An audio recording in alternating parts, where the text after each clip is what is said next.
everyone! So today I am bringing you some recommendations for winter reads. Now, these books are not your normal cheery winter reads that people tend to recommend. I hate winter.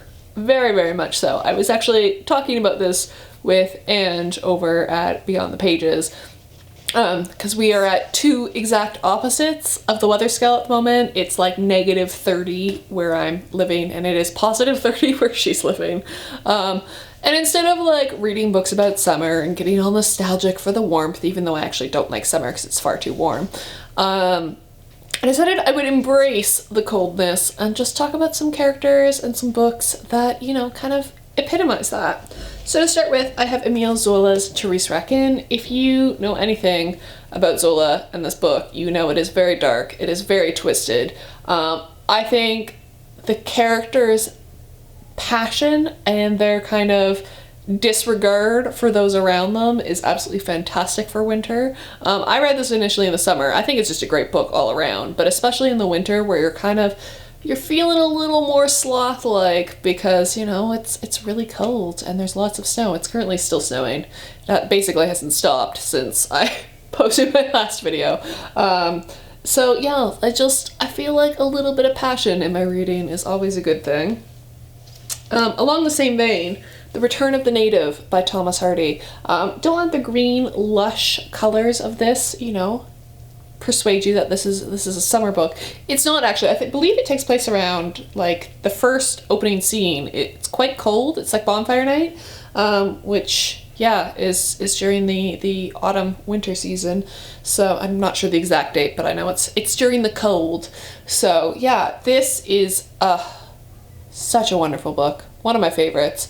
I think it is arguably my most favorite Hardy. It's a close race between this and The Woodlanders, but I think that Eustacia Vi is just probably one of my favorite Hardy female heroines, and I think she is fantastic for winter. She's so spirited and she goes after what she wants and she doesn't compromise on it, and it's just, oh, it's so absolutely fantastic. So definitely would recommend this one.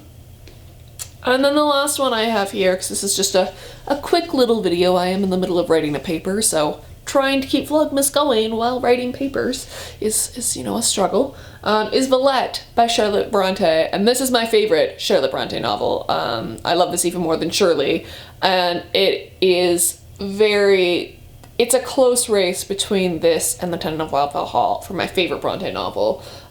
This redeemed Charlotte Bronte in my eye.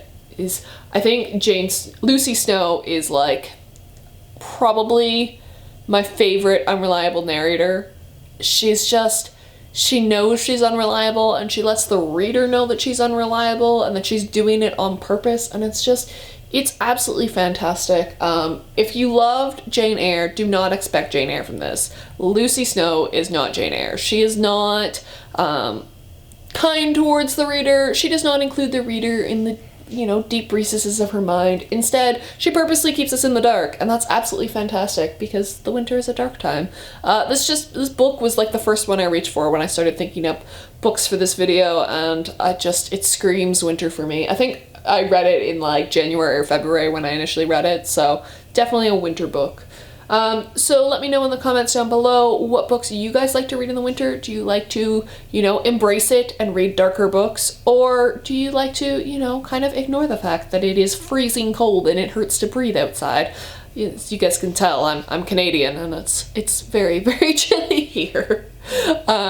So, you know, do you like to read books that remind you of summer? Sometimes I do, sometimes I don't. I think at this point, before like around February, like late February, I start to want to read warmer books because the warmth is in sight and we've been cold for so long, but at this point we've just started getting into the cold weather and I kind of just want to embrace it even though I don't want to go outside ever. So let me know in the comments down below what you guys prefer, and I will see you guys tomorrow for another day of Vlogmas. Bye!